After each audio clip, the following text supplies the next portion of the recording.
So a team that I love watching, actually, especially as of late, because they've been playing really good, especially in December going into January. It's the New York Knicks. And we got to start giving them their flowers. Stop disrespecting the Knicks. I know they're in a lot of jokes because they get cooked. I mean, Luka Doncic had 16, 20 on them before. Steph had 50. Kobe before would cook the Knicks all the time. I mean, it's MSG. Who's not trying to go off in MSG? Anyways, let's stop joking about the Knicks, because this year they're good. I mean, they're 6th in the East at 22-18. In terms of offense and defense, where they ranked, they're one of 5 teams that are top 10 in both. In terms of offense, they're 9th at 114.2. Defensively, they're 10th at 111.6. But when you look at their last 15 games, so like the last month or so, they're 3rd in offense, 3rd in defense. They've been playing good basketball, man. They've been playing winning basketball. They're competing. They have marquee wins. They had that long 8-game winning streak in December. They lost that winning streak because it was like Pascal Siakam going for 50. Like, especially when you talk about the beginning of the year, they've grown a lot. I mean, defensively, they were around 24th in defensive rating, which is, this is supposed to be a defensive team when you have Tom Thibodeau, a defensive-minded coach. But this is a team that, they relied on their defense, especially in that playoff year. And they were ranked the bottom 3rd of the league in terms of just their overall standing. They were like 7-9 in November. But honestly, when it comes to like the expectations of them right now, like I think relatively they've been surprising everybody, because the expectation of them before the season, there was always the talks and the rumors of Donovan Mitchell. He was always linked to the New York Knicks. It was thought that inevitably that he was going to be traded to the New York Knicks when he became available on the trading block. But it didn't happen, obviously. Jalen Brunson came. I love Jalen Brunson. I'm a Jalen Brunson fan, one of my favorite point guards in the league. But the questions around that was like, how much better is Jalen Brunson making the Knicks? I was even asking that question. They're coming off that down year. But, they're finally adding that pure point guard. He's going to initiate the offense. He's going to get guys good looks. He's able to get into the lane. But at the end of the day, especially, I was even questioning, like, how much better is Jalen Brunson making this team? And obviously, he's making him a lot better. But and also, like I said, Tom Thibodeau, their coach, when they were, like, below 500, he was in the rumors, too, of being fired. And they started playing better. Still the coach there, so shout out to Tom Thibodeau. But when we talk about their players specifically, let's start at the top. The top 2 players, Julius Randle and Jalen Brunson. Those are 2 all-star players. If you're watching basketball, looking at counting stats, look at their record, they are deserving of all-star spots. Obviously it's limited when it comes to the all-star. What is it, 24 players total or something like that? 12 in the East, 12 in the West, something like that.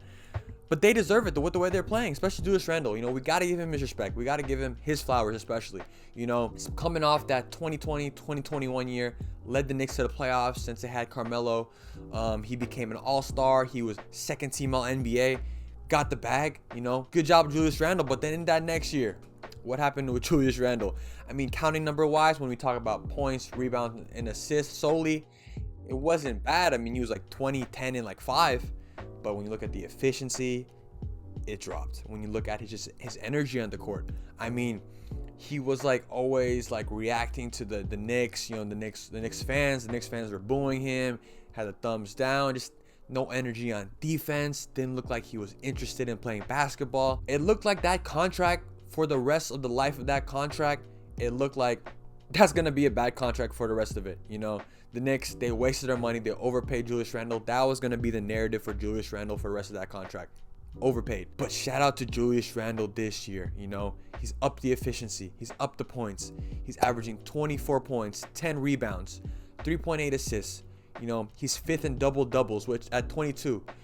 He's playing good basketball. The defense is better this year. He's showing interest. He's showing energy on the end. I know Knicks fans are loving what Julius Randle's is doing. He's still shooting tough shots. That's Julius Randle, He will shoot tough shots. He'll shoot tough fades. He loves that jab. He loves the jab series. I was watching them when they were playing the Raptors their last game. Started the game with 5 threes, man. He was hot. These were not no easy shots either. He was in his jab. He had the top of the key 3 to start it off, and then just that right wing. He just loved it. He was jab, jab. Then would shoot, just read that, or jab, step back. He's actually honestly becoming one of the better. He's one of the elite yeah, I'll say one of the elite 3-level scorers in the league, honestly. I mean, he is. Efficiency-wise, he can finish at the rim. He has that mid-post game, getting into his mid-range. And the three-point, like I said, it's good. He's been shooting it well. Saw this picture on Twitter. It said that he was first in NBA in total points over the last month, second in NBA in rebounds, and sixth in NBA in three-pointers. You know, I don't know how true the points thing was, because I looked it up myself. It was like from December 7th to January 7th. I was trying to see if he was first in NBA total points. It said that he was third in total points from what my research. Anyways, he's still playing at elite level, you know, top in total points, top in rebounds. You know, he's shooting efficiently with 3-point. So, I mean, let's give some respect to Julius Randle, you know. Give him that vote. He deserves to be an all-star. And then when we talk about Jalen Brunson, like I said, one of my favorite players in the league, looking like, you know, if not the best acquisition in the offseason, one of the best acquisitions, because he has been taking that playmaking role. He's a natural playmaker. And when we look at the stats, he's averaging 20.9 points, which is a career high, 6.6 assists, career high, on 47, 38, 84 shooting, which is not surprising because when he was playing with the Mavs, obviously a key asset for that team. You know, he was the reason why they were able to get past the Jazz in the first round last year. After separating himself from Luka, now he's playing at a higher usage rate. He's the primary playmaker for this team. Jalen Brunson's been playing well, just getting into the lane. You know, he's gonna start and stop and start. Stop and start, is that the right word for it? But you know, he can stop on a dime. You know, he gets into the lane, dissects the defense, good in pick and roll, post up point guard. You know, you don't see a lot of those kind of players. He's a tough player on both ends, holds his own in defense and offensively, has a three ball. You know, like I said, he's efficient. He gets a lot of his points in the mid-range, floaters. You know, Jalen Brunson, man, tough player. One of the best point guards in the league. I mean, top 10 for sure. Can we make an argument for top 5? Maybe. I mean, like I said, I think he's an all-star this year. Give Jalen Brunson your vote for all-star and Julius Randle because they've been playing good basketball. One of the best duos in the league, you know, leading this team to a 6th seed. And then when we talk about the players around those guys, RJ Barrett, he hasn't played since December because he had like a finger injury, but he's been getting better as the year has progressed. I mean, beginning of the year, I mean, the whole thing with him was that he was not efficient. He's not an efficient scorer. He's inefficient, especially beginning of the year. I mean, he was shooting like 21% from 3. It was bad, but the year was better for him. I mean, in the month of December, the counting stats are 21 points, 2.8 assists, 5.8 rebounds, but the efficiency, that's his best month efficiency-wise. 46 from the field, 42 from 3, 73.7 from the free throw line. So you have to kind of give him some grace. I know he's been in the league for a minute, but throughout his like life, I would say, you know, in high school, college, he was that point guard. And since he's been a Knick, you know, he's had to adjust to not being that primary playmaker. You know, Knick fans want him to turn into that 3-and-D player. That's like the whole thing with him. Is like we want to see him be a 3-and-D player. That will really complement Jalen Brunson and Julius Randle a lot if he can really be consistent from 3, play that consistent defense. But for the most part, RJ Barrett has been playing better, you know, efficiency-wise. And when it comes to finishing, you know, I saw a stat somewhere where percentage-wise, he was like the worst or one of the worst players finishing the ball at the rim. He's gotten better at that. So all across the board, he's been getting a lot better. So, you know, hopefully when he comes back, you know, he doesn't miss a step. He continues what he was doing in December. A big revelation for them.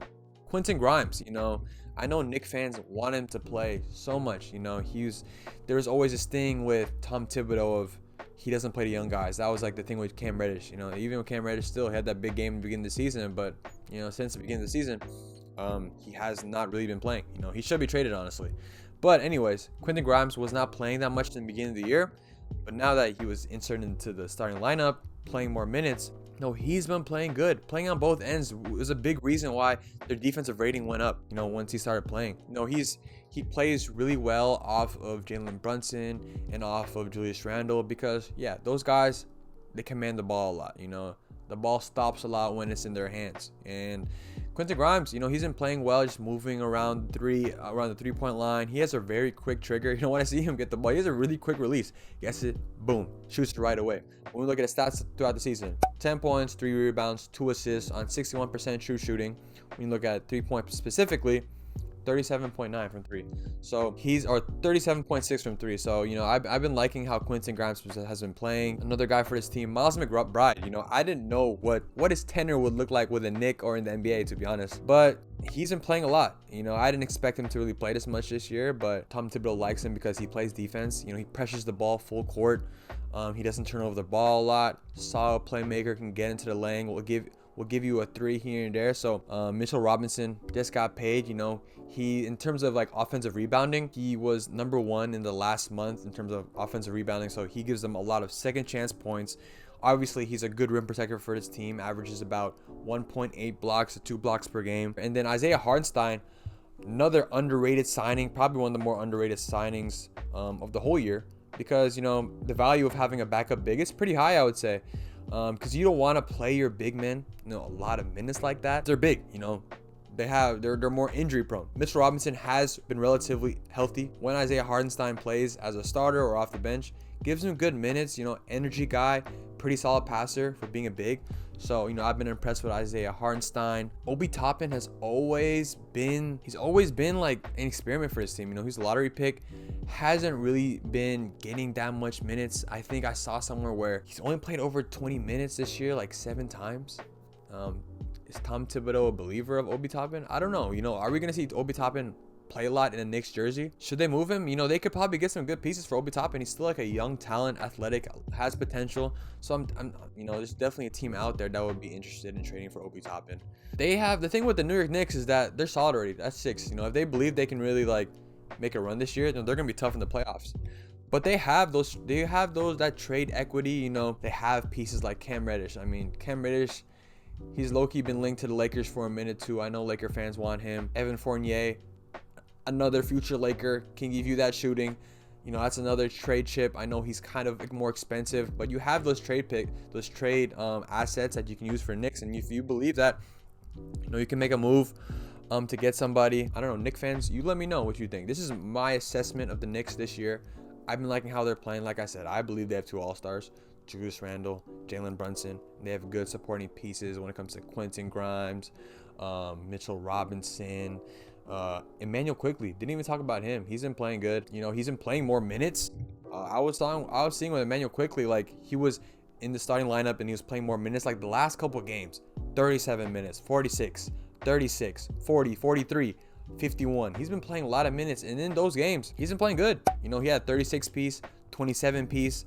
Efficiency wise, you know, he's more like, he's kind of evolving more. The narrative with him is like 6-man scorer, kind of pigeonholed into that, being a bench scorer. But you know, he's showing that, you know, he can play pretty well as a starter. But yeah, that's all I have for you guys in this video. If you guys enjoyed, hit that like, subscribe, comment, especially Knicks fans. I want to hear what you guys think about my assessment of them. Can they get better? Is 6th seed about where they're going to be throughout the season? Can they get into the upper echelon in the East? You know, East is tough, but could they? Could they make a run in the playoffs? Let me know down below. But like I always say in my videos, my first name's Emilio, but my middle name is Lawrence. I like hoops. If you like hoops too, subscribe to it too. Till next time, peace.